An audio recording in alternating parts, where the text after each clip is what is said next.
ആടോ സത്യമായിട്ട് എന്നടോ ഞാനടക്കമുള്ള ഒരുപാട് ആൾക്കാർ അയാളെ തെറ്റിദ്ധരിച്ചു. എന്തൊക്കെയാ പറഞ്ഞത്? സത്യം പറഞ്ഞു കഴിഞ്ഞാൽ അയാളുടെ കുടുംബ പാരമ്പര്യം നിലനിർത്താൻ വേണ്ടിയിട്ട് ചെയ്തതാണല്ലേ. ആ എന്താന്നായിരിക്കും നിങ്ങൾ ചോദിക്കുന്നത്? ആരാന്നായിരിക്കും അല്ലേ? നിങ്ങൾക്കൊരു സംശയം എന്താണ് ആരാന്ന്? പറഞ്ഞുതരാം. അവര് പൊടിക്ക് അടങ്ങി. ഇനി അല്ലെങ്കിൽ പറഞ്ഞുതരാം. അതാ കണ്ടോ, കണ്ടില്ലേ? നമ്മളെ ഷായിഖാനെ കുറിച്ച് തന്നെയാണ് പറയുന്നത്. ആ അയാളുടെ ഇൻഷ്യൽ എന്താണ്? K M. കെ എന്ന് പറഞ്ഞാൽ എന്താ? കുനിഞ്ഞു നിൽക്കാൻ. കുനിഞ്ഞു നിൽക്കാൻ. എം എന്ന് പറഞ്ഞാൽ എന്താ? മടിയില്ലാത്ത. അപ്പൊ രണ്ടും കൂടെ കൂട്ടി വായിക്കുമ്പോ എന്താ? കുനിഞ്ഞു നിൽക്കാൻ മടിയില്ലാത്ത ഷാജി.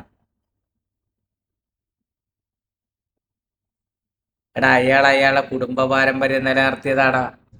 നമ്മളൊക്കെ വെറുതെ അയാളെ മൂരിയെന്നും വർഗീയവാദിയെന്നും എന്താ ശശികലയുടെ സഹോദരനാണെന്നൊക്കെ വെറുതെ വിളിച്ചു. ഒരുപാട് പേര് വിളിച്ചു. നമ്മൾ കേട്ടിട്ടില്ലേ?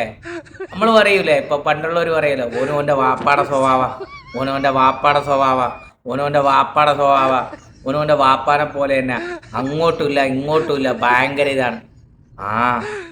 അയാളുടെ വാപ്പാടെ സ്വഭാവം തന്നെയാ കാണിക്കുന്നത്. പാരമ്പര്യം നിലനിർത്തിയല്ലേ. കെ എം, കുനിഞ്ഞു നിൽക്കാൻ മടിയില്ലാത്ത ഷാജി. അത് അയാളുടെ കുടുംബ പാരമ്പര്യം നിലനിർത്തുകയാണ്. നമ്മളിതൊന്നും അറിയാതെ അയാളെ വെറുതെ വർഗീയവാദിയാക്കി. സത്യം പറഞ്ഞു കഴിഞ്ഞാൽ മനസ്സിന് വല്ലാത്തൊരു സങ്കടമാണ്. ഇപ്പൊ ഇത് മാറാൻ വേണ്ടിട്ട് ഇപ്പൊ എന്താ ചെയ്യാ? ഇപ്പൊ നാട്ടിൽ വരുമ്പോ ഒരു ബക്കാടി മേടിച്ചടിക്കുക, അല്ലാണ്ട് ഇപ്പൊ എന്താ? ബക്കാടിയാകുമ്പോ വീര്യം കുറഞ്ഞ സാധനവും കൂടിയാണല്ലോ. നമ്മളെ കുഞ്ഞാലിക്കുട്ടി സാഹിബും പറഞ്ഞിട്ടുണ്ട്, അത് വലിയ ഇസ്സു ആക്കണ്ടെന്ന്. വീര്യം കുറഞ്ഞ സാധനല്ലേ, ഹറാമല്ല ഹലാലാണെന്നും പറഞ്ഞിട്ട്. നമുക്ക് മുസ്ലിങ്ങൾക്ക് ഈ വീര്യം കുറഞ്ഞ സാധനങ്ങൾ ഹറാമാണ് ഹലാലാണല്ലോ.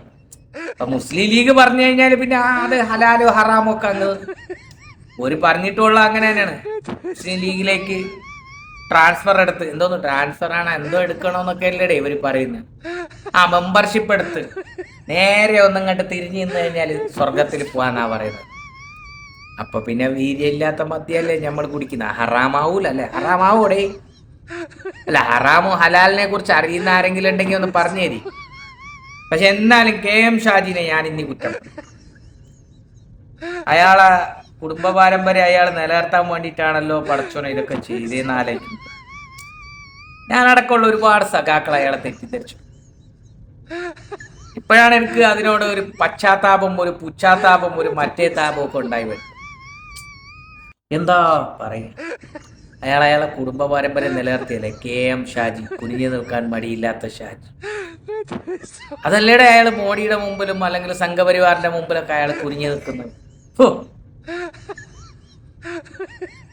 ആരൊക്കെ പറയുന്ന കേട്ട് കുനിഞ്ഞു നിൽക്കാൻ ഒരു മടിയില്ലാത്ത ആളാണ് അയാളെന്ന് പറഞ്ഞപ്പോ നമ്മളാരും വിശ്വസിച്ചു.